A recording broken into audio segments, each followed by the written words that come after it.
The dinner was my sister-in-law's idea. That part matters because she's the one who called me. Not my mother-in-law, not my husband's brother, her.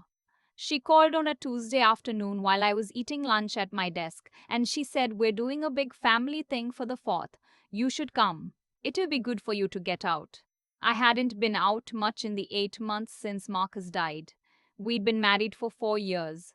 He had a heart attack at 37. No warning, no history, nothing. One morning, he kissed me on the top of my head before I'd even opened my eyes and said he'd grab coffee on the way in.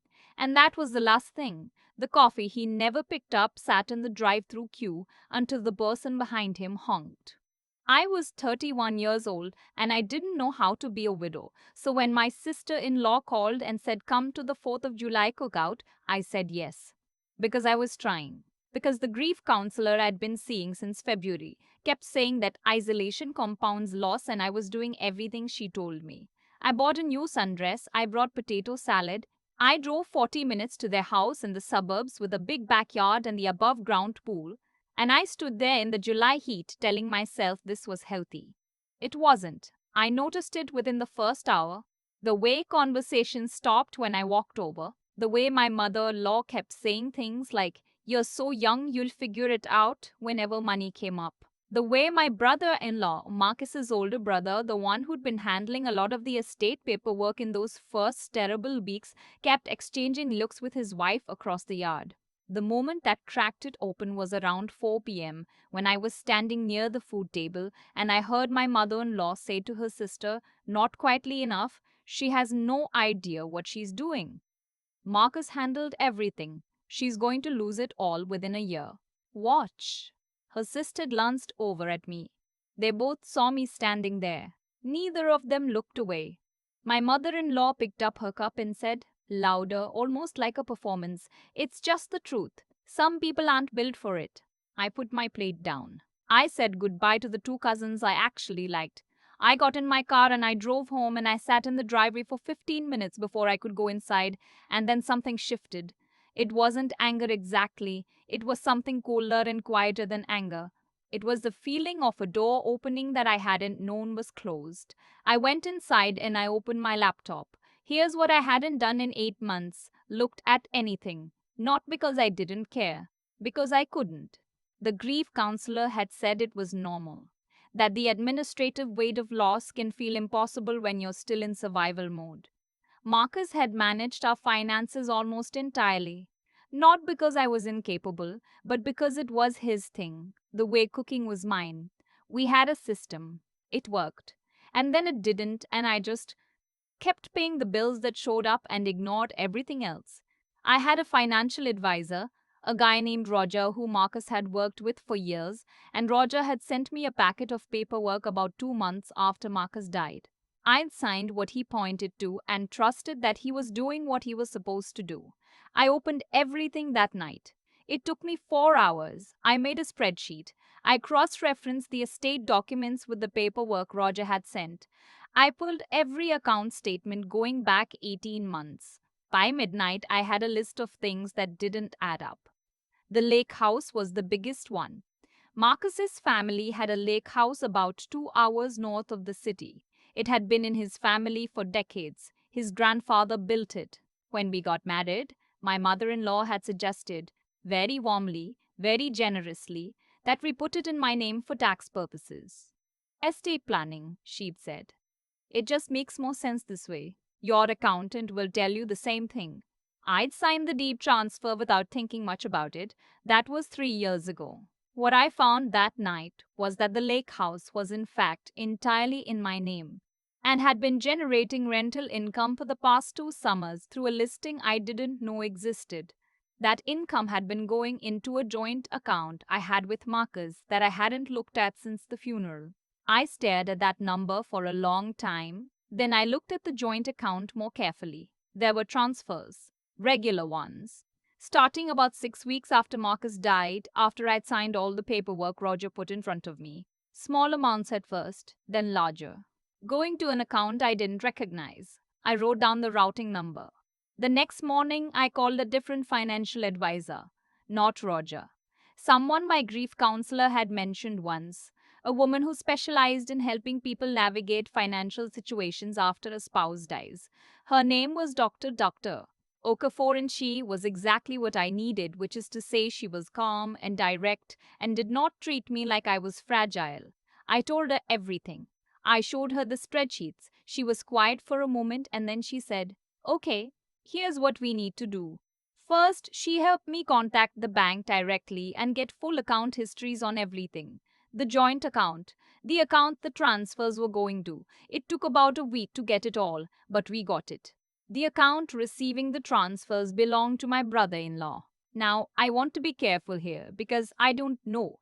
I genuinely do not know whether Marcus authorized those transfers at some point and I just hadn't been aware. Dr. Okafor said that was possible. She also said it was possible that the transfer started after Marcus died using his login credentials, before I'd changed the passwords. Either way, she said, you have legal authority over this account. You are the surviving account holder, and you are allowed to close it. I asked her what I should do about the lake house rental income. She said, you own the lake house. You own the rental income. You should set up your own account and redirect it today if possible. I asked her what I should do about Roger. She said, fire him. I want to explain what the next 3 weeks felt like because it wasn't triumphant. People here, she took it all back and they imagined some dramatic moment of victory. But it wasn't like that. It was sitting on my kitchen floor at 11 p.m. going through lease agreements. It was calling the bank 3 times because I kept getting transferred. It was crying in the middle of a phone call with an estate attorney and having to apologize and start over.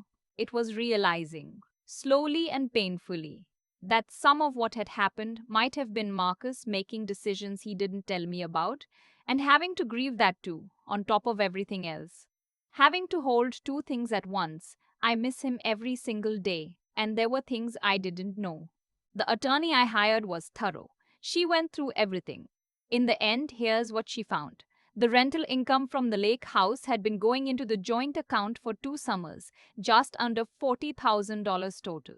After Marcus died, my brother-in-law had continued accessing that account and transferring money out. My attorney sent a formal letter. The transfer stopped. The lake house was mine, fully, legally, unambiguously mine. My name was on the deed. I had every right to do whatever I wanted with it. I listed it with a real estate agent in late September.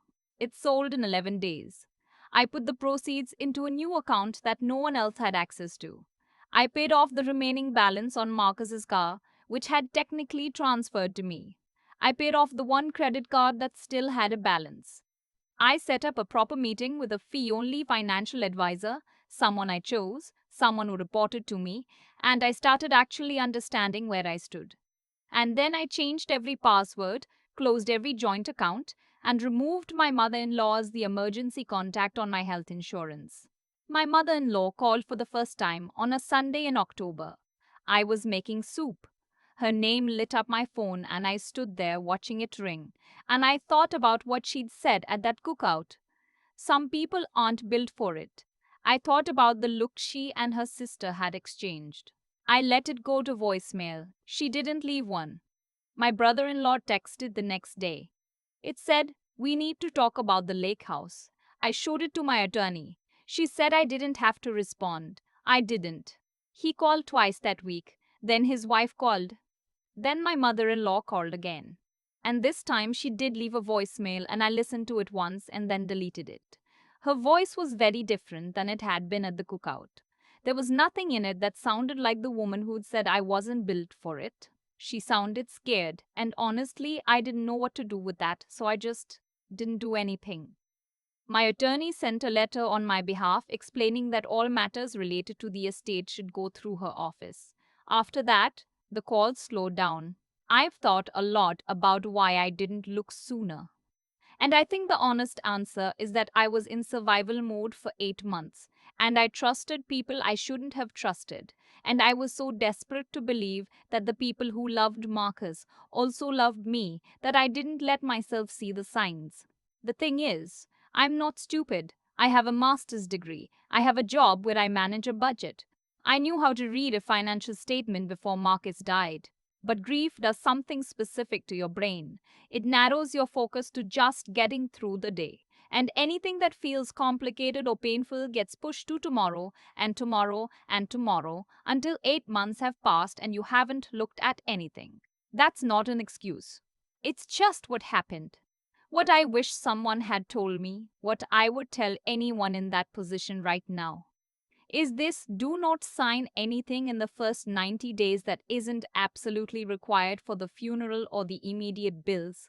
Hire your own attorney, not the family attorney, not someone your in laws recommend, someone who works for you. And look at your accounts, even when it hurts, especially when it hurts. Because the people sitting across that yard, the ones who looked me in the eye and said I wasn't built for it, they were betting on the grief. They were counting on me staying in survival mode. And they almost won. I moved in January. Not far. Same city. Different neighborhood. A smaller place, mine alone, with good light in the kitchen and the little courtyard in the back where I put a chair and a small table and sometimes just sit in the morning with my coffee. I don't talk to my in laws anymore. That's not a decision I made dramatically or even intentionally. It was more like a slow recognition that there was nothing left to preserve. Whatever relationship I thought we had was built on something I didn't fully see while Marcus was alive, and I couldn't unknow it once I did. I still miss him. That part doesn't have a resolution. I don't think it's supposed to. But I know where every dollar is. I know what's in every account. I know who has access to what and why. I understand my own financial situation for the first time in my adult life. And there's something solid in that. Something I didn't expect to feel in a year that took so much from me. My grief counselor said something once that I keep coming back to. She said that loss can strip away everything that was holding you in place, the good things and the ones that were never actually good. And sometimes what looks like falling apart is really just finally seeing clearly. I think that's right. The people at that cookout thought the grief would keep me small. It didn't. It kept me still for a while, and then I started moving, and I kept going until I ended up somewhere I actually recognize myself. That's the whole story. You are not the family's emergency fund. You are not the person they get to look down on while quietly depending on. You are allowed to read every document with your name on it. You are allowed to ask questions. You are allowed to take your own life back, slowly, legally, one account at a time, and not explain yourself to anyone who wasn't in your corner when it mattered. I just needed someone to tell me that, so I'm telling you. I used to think that what happened to me was just bad luck, wrong family, wrong timing, wrong version of grief hitting at exactly the wrong moment. But the more distance I have from it, the more I see it differently. What happened was a sequence, and sequences have logic. When Marcus died, I went quiet. That's just the truth. I went quiet and I went small, and I trusted everyone around me because trusting people felt like the only thing I had the energy for. I signed what Roger put in front of me. I didn't ask questions at the cookout. I let my mother in law's voice wash over me, and I told myself she was just being difficult, just grieving in her own way, just something. I made excuses because confronting the alternative was too much. And they counted on that. I don't think it was a grand conspiracy. I think it was something quieter and more ordinary than that. They saw an opening and they took it. People who take advantage of grief don't usually think of themselves as villains. They think of themselves as practical, as just making sure things are handled, as doing what needed to be done. That realization was harder than the anger, honestly. The anger would have been cleaner. But here's what I keep coming back to: the moment I decided to actually look. Not to be brave, not to confront anyone, just to look. Everything changed. Not because I found what I found, but because looking was the first act of trusting myself again. It was the first time since Marcus died that I decided my own understanding of my own life mattered. That's the thing about going through something that strips you down. You find out what you actually know versus what you were just being carried through. I didn't know my own finances. I didn't know what was in my own accounts. I had handed that knowledge to someone else and called it a system. And when the system broke, I had nothing to stand on. Now I have something to stand on. I'm not going to tell you that losing Marcus had a silver lining, because that framing makes me want to put my fist through a wall. There was no lining. There was just loss, and then survival, and then, eventually, clarity. The clarity wasn't a gift from the loss. It was something I built, slowly, at midnight on my kitchen floor, one spreadsheet roll at a time. What I want you to take from this, if you take anything, is that your name on a document means something. Your name on an account means something. The decisions made in the days right after a loss, when you are least able to think, least able to advocate for yourself, those decisions matter, and you are allowed to revisit every single one of them. You are allowed to hire your own attorney. You are allowed to ask questions that feel uncomfortable. You are allowed to close accounts and redirect income and sell property that is legally yours, even if the people around you act like you've done something monstrous.